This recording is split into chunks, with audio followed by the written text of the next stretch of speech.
غرباء غرباء غرباء غرباء غرباء غرباء غرباء غرباء القلب المفتون، دل جو اللہ کو پسند نہیں. القلب القاسی، ایسا دل جو پتھر ہو گیا.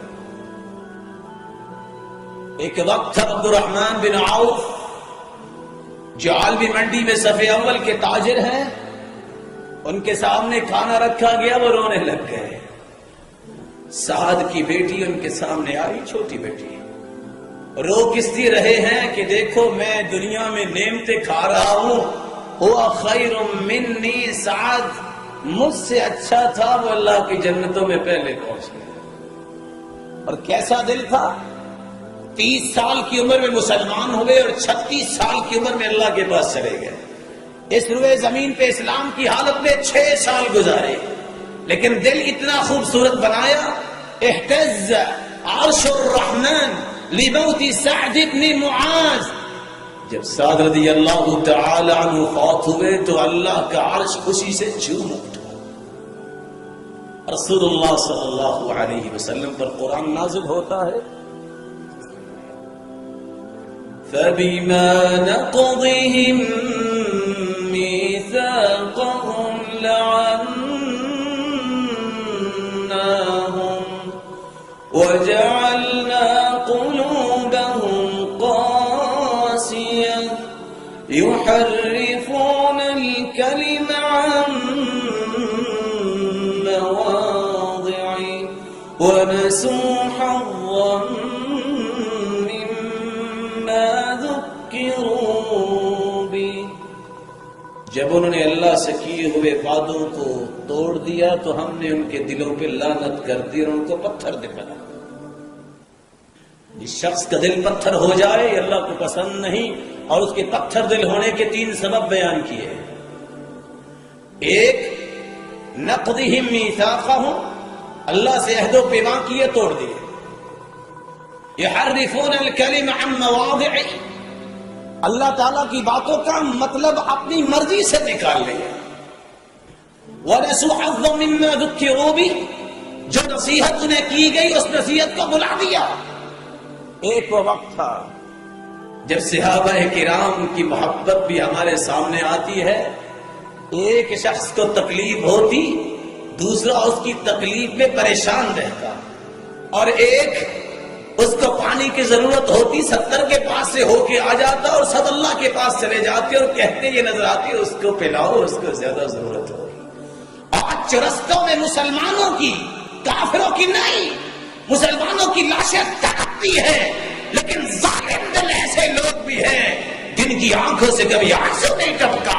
سبب کیا ہے؟ ثم قست قلوبکم من بعد ذلک فہی کالحجارۃ او اشد قسوۃ. یہ پتھر دل نام اسلام کا لیتے ہیں. اسلام بری ہے ایسے لوگوں سے جو ظلم کمائے تو مسلمانوں کے ساتھ.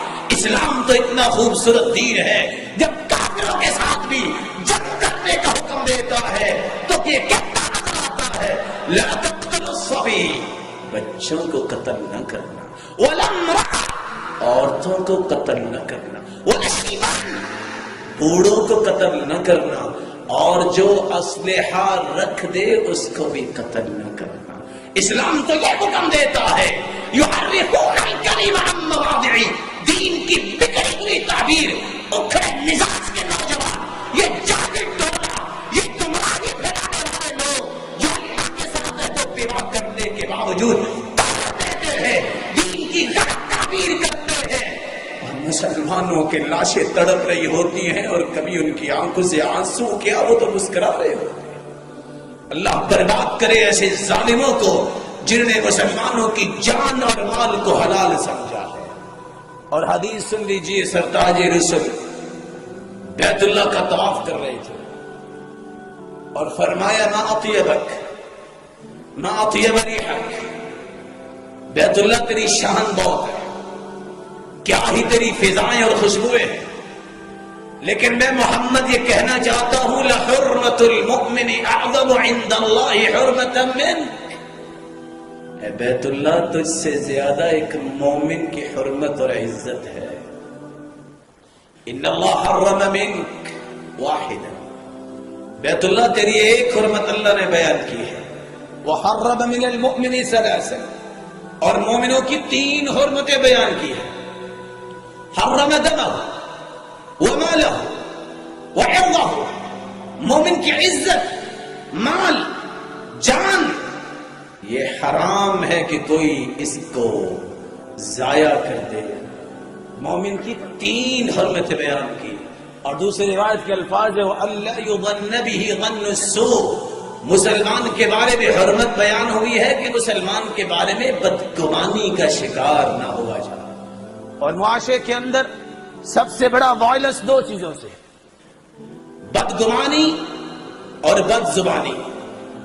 جو لوگ ان 2 چیزوں پہ کنٹرول کر لے وہ 1000 گناہوں سے اپنے آپ کو محفوظ کر لیتے ہیں، بلکہ 1000 تو بہت تھوڑے۔